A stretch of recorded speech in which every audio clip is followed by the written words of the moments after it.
déclaration de la Fédération nationale des professionnels du bois pour la reforestation et la préservation de l'environnement, FNPBE. Déclaration.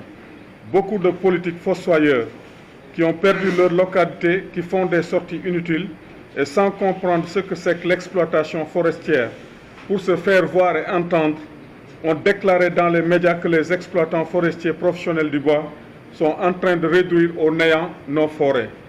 Cela après avoir vu des bois morts exposés sur les routes principales et les carrières. C'est parce qu'ils ne connaissent pas les tenants et les aboutissants de l'exploitation forestière. Ils ont vu des tas de bois morts sortir des forêts. L'explication, c'est que nous sommes en hivernage, que les bois morts sont sortis de la forêt parce que durant toute la saison des pluies, les camions ne peuvent pas entrer dans la forêt au risque de s'embourber.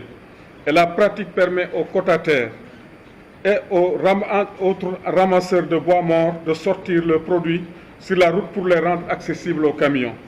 Dans les médias, certains de ces politiques mécontents qui ont perdu leur mairie devraient saisir les différents inspecteurs régionaux des eaux et forêts pour avoir des explications fiables et sur certains de ces états de fait. Lors de notre conférence de presse du 20 août 2021, comme la répétition est pédagogique, pour clarifier le débat sur les différentes sorties de ces personnes mal intentionnées, nous revenons avec insistance pour vous dire que dans chaque zone, il y a des techniciens qui maîtrisent les exploitations, les exploitants, les quotataires et sont à même de donner des explications de bon niveau.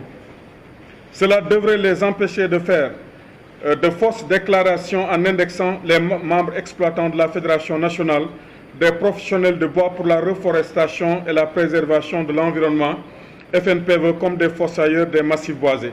Dans la région de Tambacounda, Kolda, Ziguinchor et Sédhiou, les zones à exploiter sont bien définies.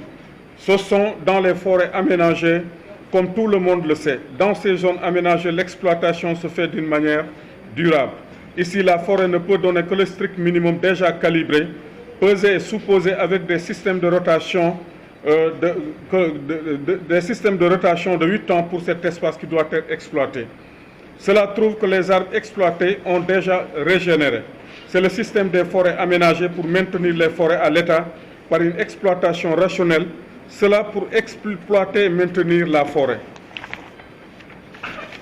Il y a des saisies des zones frais, des troncs frais venant des arbres debout des exploitants clandestins et des dégagements qui sont revenus aux artisans et mis sur le compte des exploitants qui les achètent avec des quittances. C'est le bois qui est valorisé comme les quotas.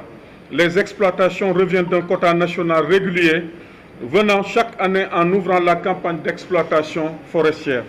Le président de la Fédération nationale des professionnels du bois pour la reforestation et la préservation de l'environnement, FNPBE, que suis-je, et tous les membres de la dite structure, nous tenons à remercier le président de la République, son Excellence, M. Bassirou Diomaye Diakhar Faye, le Premier ministre, M. Ousmane Sonko et son gouvernement pour la politique hardie de conservation de la biodiversité. Ils sont en train de mettre des moyens humains et matériels monstres dans le secteur pour maintenir le cap. Nous profitons aussi de cette occasion pour remercier et féliciter le ministre de l'Environnement et de la Transition écologique, les forces de défense et de sécurité, le directeur général des eaux et forêts, tous les chefs des secteurs des différentes régions du Sénégal. Cette déclaration, c'est comme si les autorités averties du pays écoutent ces intoxications. Ce sont des exploitants qui ont légalement reçu leur quota de bois mort, d'autres de charbon de bois. S'il y a un coup d'arrêt, ces deux corporations, à savoir l'exploitation forestière légale et l'artisanat, des professionnels qui n'ont que ça comme activité qui vont en souffrir. Cette situation pourrait handicaper l'exploitation forestière qui est bien faite dans les normes édictées par les décideurs. Il faut que nous donnions ces informations aux autorités et aux populations, d'où l'importance de cette rencontre nationale de constitution de la Fédération et cette conférence de presse. C'est tout cela qui nous a poussé à organiser cette conférence de presse pour porter à la connaissance des autorités locales et centrales les accusations graves incendiaires de certains politiques et membres de l'UNICEF mécontents qui veulent porter à l'endroit des exploitants forestiers professionnels de bois que nous sommes. Nous sommes des citoyens sénégalais patriotes, soucieux de la protection et de la reforestation de notre environnement pour le bien-être des populations sénégalaises.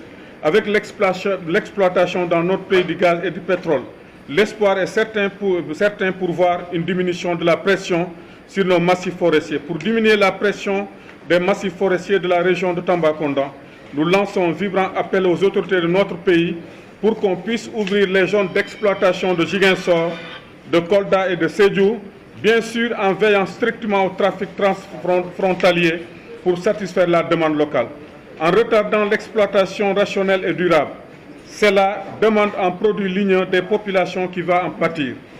Nous souhaitons demander aux autorités de nous prolonger la date d'exploitation des quotas du bois qui a peiné à commencer avec l'élection présidentielle passée.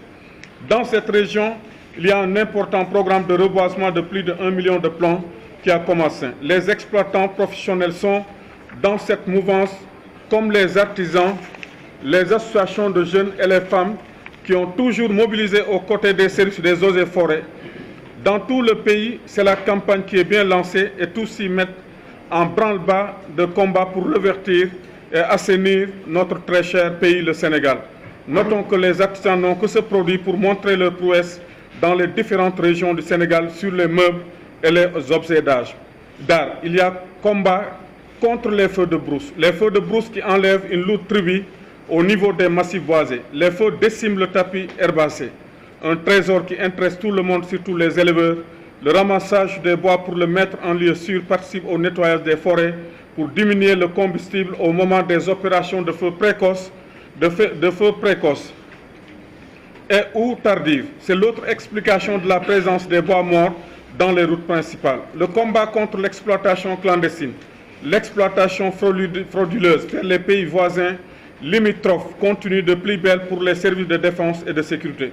Nous sommes de tout cœur, nous, la Fédération nationale des professionnels du bois, pour la reforestation et la préservation de l'environnement, FNPE, avec le président de la République et le gouvernement, de M. Ousmane Sonko, qui ont enclenché le combat pour maintenir nos forêts dans la durabilité.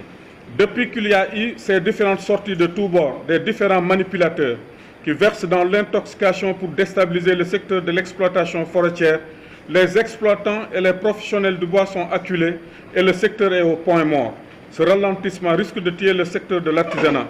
Pour éviter les conflits de compétences, il faut que les forces de l'ordre prennent le soin de contacter les services des eaux et forêts pour la justice forestière. Également, cela pour une bonne marche et pour éviter les retards que nous rencontrons dans le cadre de ce travail. Il faut traquer tous les délinquants pour lutter contre la déforestation et les feux de brousse pour la préservation durable de notre biodiversité. Nous ne sommes pas des délinquants, nous ne sommes pas des agresseurs, mais au contraire, nous sommes des citoyens sénégalais patriotes, honnêtes qui ont toujours contribué à la lutte contre les braquages, le semage, la délinquance, la pauvreté et l'émigration clandestine pour le développement harmonieux de notre très chère nation, le Sénégal. Tous les exploitants que vous voyez s'activer dans les différentes forêts, la majeure partie de leurs quotas ont été vendus par l'UNICEF. Nous, les professionnels, après avoir acheté, fiché et exploité régulièrement ces quotas dans les mains de l'UNICEF, ces derniers qui n'exploitent pas et qui vendent ces quotas retournent pour nous mettre en marche avec les autorités en nous taxant de bandits, de destructeurs de la forêt pour s'accaparer de nos chargements rassemblés. Il faut que cela cesse. Nous sommes des responsables, nous sommes des pères de famille qui ont toujours contribué à l'économie sénégalaise en boostant les secteurs du transport, l'artisanat, de l'emploi et beaucoup de ces secteurs porteurs de croissance, sans compter les recettes que les collectivités territoriales et les services compétents de l'environnement font entrer dans les caisses de l'État du Sénégal. Pour contribuer à la lutte contre la déforestation, les changements climatiques, nous souhaitons vraiment que notre très cher État nous mette dans les conditions pour qu'on puisse aménager dans toutes les régions du Sénégal des pépinières pour le reboisement et des espaces maraîchers. Bref, nous voulons avoir dans les mains de l'État de grands projets dans les domaines de l'agriculture, de l'élevage, de la pisciculture pour lutter contre l'exploitation clandestine, la pression forestière et le grand banditisme. C'est cela qui nous a poussé à créer cette fédération nationale pour aider l'État sénégal dans sa noble mission de développement, de croissance et de stabilité de notre pays, La fédération regroupe 4 grandes filières différentes de l'économie sénégalaise, à savoir les exploitants forestiers légaux, les scieries, les menuisiers et les commerçants. C'est une grande structure de développement qu'on a voulu créer pour la reconversion de certains exploits clandestins illégaux.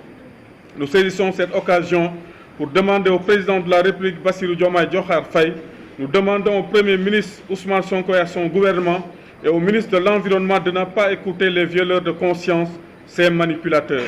Nous, les citoyens sénégalais patriotes, membres de la Fédération nationale des professionnels du bois, pour la reforestation et la préservation de l'environnement, souhaitons vraiment être écoutés, encouragés, encadrés, orientés et accompagnés pour que nous puissions contribuer harmonieusement et patriotiquement au développement socio-économique de notre très chère nation, le Sénégal.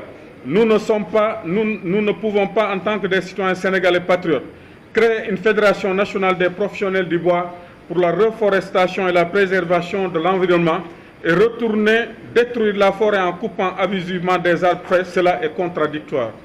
Nos autorités, en tuant le secteur des exploitants forestiers, sachez que vous tuez le secteur de l'artisanat.